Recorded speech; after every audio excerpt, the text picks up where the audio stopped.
जयपुर में बीते 21 दिसंबर को आयोजित स्टार फॉरएवर मिसेस इंडिया एवं मिसेस यूनिवर्स फाइनल में बंगाल की ओर से दुर्गापुर की गृहिणी डॉक्टर परोमी गोस्वामी ने खिताब जीतकर शहर का नाम रोशन किया।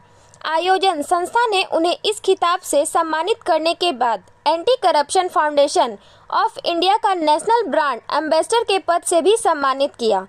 डॉक्टर परोमी ने बताया कि जयपुर में जी स्टूडियो में आयोजित फाइनल प्रतियोगिता में शामिल होने के लिए पिछले 6 महीने से ऑनलाइन प्रतियोगिता हुई थी।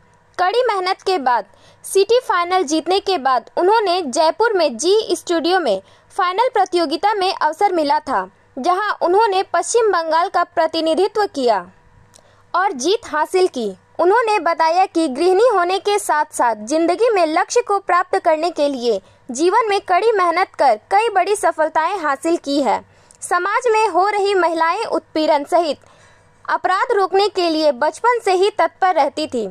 इस कारण एंटी करप्शन फाउंडेशन मानव अधिकारी संस्था ने मुझे नेशनल ब्रांड एम्बेसडर के पद से सम्मानित किया है। सफलता के पीछे उनके पिता, उनके पति और उनके बेटे और बेटी सभी का सहयोग रहा। देश की गृहिणियों को यह संदेश देना चाहती है कि आप काम करते रहो और तुम देखोगे कि तुम अपने लक्ष्य तक पहुंच जाओगे। আসলে এই রাস্তায় আমি এসেছি, মানে এই পথে আমি এসেছি 2022 থেকে। তার আগেও আমি ছোটবেলায় করতাম, কিন্তু তখন অতটা মানে করে উঠতে পারিনি। কিন্তু 2022 থেকে আমি ফার্স্ট শুরু করি দুর্গাপুর থেকেই। তো ফার্স্ট আমি জিতেছিলাম মিডিয়া কুইন দুর্গাপুরের, সেটা 2022-এ। তারপর 2023-এ আমি আপনার কলকাতাতে মিস তিলোত্তমা হই। তারপর 2023-এ আবার গ্ল্যামার অফ কুইন হই দুর্গাপুরের। তারপর আমি 2023-এরই মার্চ মাসে ইন্টারন্যাশনাল 2024-এ ইন্টারন্যাশনাল জিতে আসি, যেটাতে আমি গেছিলাম দিল্লিতে। ওটার আপনাদের হয়েছিল কোন সংস্থার পক্ষ থেকে? ওটা এএফটির মিস ইন্টারন্যাশনাল হয়ে এসেছিল। AFT full form?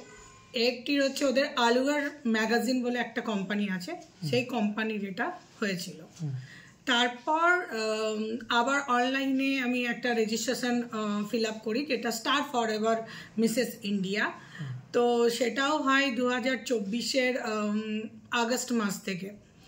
তারপর সেখানে আমি এন্ট্রি নিই, একটার পর একটা পরীক্ষা দিতে দিতে অনলাইনের মাধ্যমেই। তো তখন আমি মিসেস ইন্ডিয়া জিতে যাই।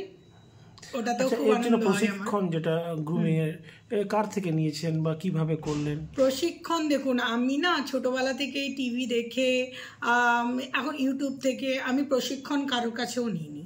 আর এটা বলতে পারেন আমার জন্মগত।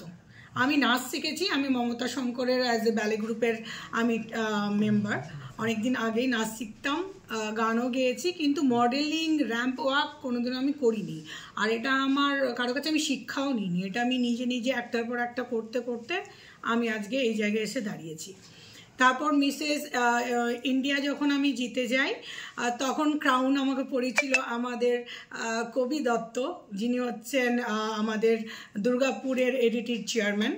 উনি আমার ক্রাউনটা পরিয়ে আমাকে মিস ইন্ডিয়া, হ্যাঁ আচ্ছা, ওটার আমি জিতেছিলাম আপনার দুর্গাপুরের হয়ে। তো ওরা আমাকে এগুলো সব পোস্টেই পাঠিয়েছিল সমস্ত কিছু। ও ইন্ডিয়ার ওটা আমার অনলাইনেই হয়, ওটা আমি স্টেজে করিনি, ওটা অনলাইনেই হয়। তারপর অনলাইনে হওয়ার পর আমাকে বলা হয়েছিল যে আপনার ওখানে কোনো ভালো গুণী ব্যক্তির হাত দিয়ে আপনি কিন্তু ক্রাউনটা পরবেন। তো যেটা আমার দাদা কবি দত্ত পরিয়েছিলেন, তার জন্য আমি থ্যাঙ্কফুল দাদাকে জানাই। তারপর আমি ইউনিভার্সে সিলেক্ট হয়ে যাই।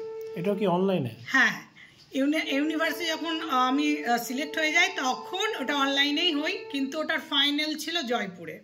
তো তখন আমাকে আবার জয়পুরে যেতে হলো।